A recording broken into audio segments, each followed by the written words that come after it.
Hello, I'm Kathy Schmidt. I'm the broker owner of Schmidt Realty Group, and I'm here today with my friend and colleague, Sabrina Bright. Sabrina is our senior training manager, as well as being a busy realtor in her own right. And she and I thought we would just get together and make a few videos talking about some of the common questions that we get asked. One of the really common questions we get asked by people thinking they might be interested, possibly in getting into real estate and wondering how it all works is, where do clients come from? And that's often surprising where they do come from and where they don't. So Sabrina, what's one of the things that surprises people when you have this conversation with them? Yeah, well, I deal with a lot of new realtors in my role as an educator, in real estate. And it's interesting because I think that quite often, and I certainly am guilty of this, I thought, oh, I'm going to become a realtor and then all my friends and family will use me and I will have business coming out my ears. And that is not always the case. The unfortunate thing when you're new in this business is friends and family know how green you are, and they may be a little bit hesitant to use you, particularly on the listing side of things. In my experience, people who are looking to work with you to help them purchase a property, they don't feel as much risk. It's kind of like shopping with a friend or shopping with a family member. However, if they're going to list their biggest asset and, and they haven't moved in 10 years and they know that, you're 3 weeks into the job, they may be very hesitant to list your home for you. And so, unfortunately, most of us as newer realtors have had the phone call from a family member or a friend that says, oh, love you, but please don't kill us. We went with the guy whose sign is all over our neighborhood, until you get a few more deals under your belt, because they do watch to see if you're going to stay in the business, right? So yeah, they want to see that you're stable and that you're sticking with it and so on. And really, it's a big transaction and people are terrified, frankly, of making the wrong choice in hiring an agent, right? Well, and the other thing too is sometimes they're actually intentionally trying to protect the relationship they have with you because they're a little worried if you're new and something goes sideways, they don't want it to be awkward at, Christmas dinner and birthday get-togethers, so sometimes they actually mean well by hiring someone else because they're just a little nervous that it could backfire and ruin a good relationship. So, don't be too hard on those people. They actually might be thinking of you in a good way. The truth. And I think that's one of the tough parts of our job from a personal or an emotional perspective is when that happens, for you to wish them well and say, oh, I don't mind at all. And, you need that commission when you're brand new, you need the commission whenever. But actually, surprisingly, I think that a lot of people feel also that lead generation is the be all and end all. Online lead gen. Yeah. Yeah, anyone who's looked into being a realtor or a real estate agent has, probably heard about this. And it's where, companies pay a certain amount of money and get a certain number of leads and things like this.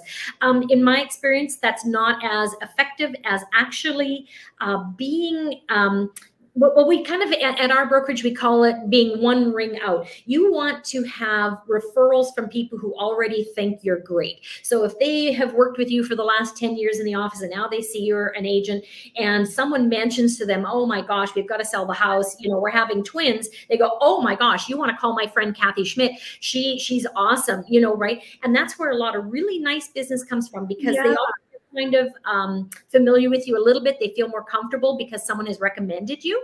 But there's not as much at stake. So we're talking about your acquaintances, and those people are often a really good source of referrals. A person who, cuts your hair, someone that runs the daycare where your kids go. They are going to refer you, and they don't have that same fear that if something goes sideways, they're going to be really awkward for the next, 5 Christmas dinners or whatever. So that is a very, very good, source of business for you. And just, building relationships. We see agents come in sometimes who maybe don't have a lot of connections outside of family and where they're currently working prior to getting into real estate. And we really encourage them, get involved with your community. It doesn't have to be formal networking organizations, but just get involved, be in flow with more people. That's how we refer to it.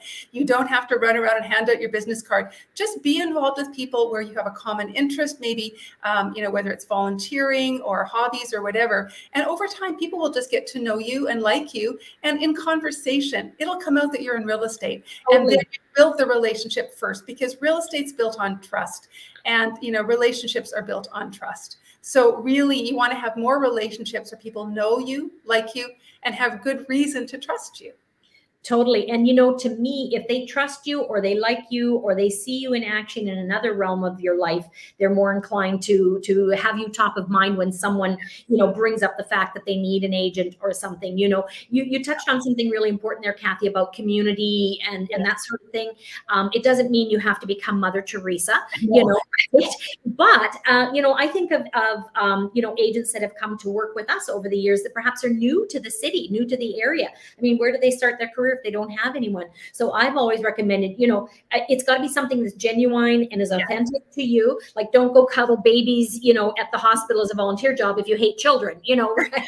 So, but if you're a wine lover, join a wine tasting thing. If you're a reader, join a book, club.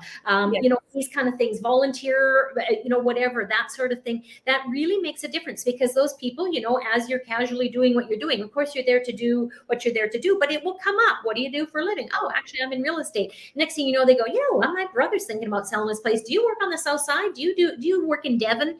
And next thing you know, you've got yourself a new client. So to me, that's the best place to get business from, is being connected with other people. And just, building your community. If you go for coffee every morning on your way to work or wherever you're going, stop in, don't do the drive-through necessarily, and stop in and, build a relationship with that barista every day. You just never know where business is going to come from. And if you're new, step out of your comfort zone and buddy up with somebody and get doing some open houses. Just get practiced and comfortable meeting people and having conversations. So we teach a lot about how to have those conversations in a really genuine way, just to get acquainted with people and build relationship. But that really is the key for us at Schmidt. We really believe it's all about relationships and referrals, and then eventually repeat business, which is just the most beautiful kind of business going. And that usually starts to come around year 3. Start to see some repeat business come. So I agree. Yep. It takes a little while to build. Yeah. But when it starts coming, it gets great. And I think the mistake that a lot of people make is leaving the industry too quickly. They're just starting to see a bit of fruit, and they have no idea how that's just going to blossom over the next while. And they go, I can't do it. Perhaps financially they can't do it. If they set themselves up, if you can hang in there for a couple of years, you're going to see the fruits of your labors, and the job gets easier and easier every single year that you're in it.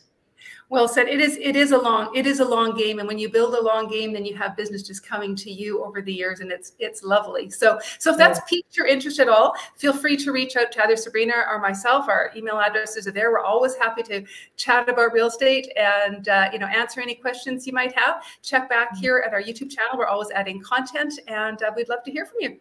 Have a great rest of your day, and Sabrina, I will chat with you later, I guess. Ciao for now.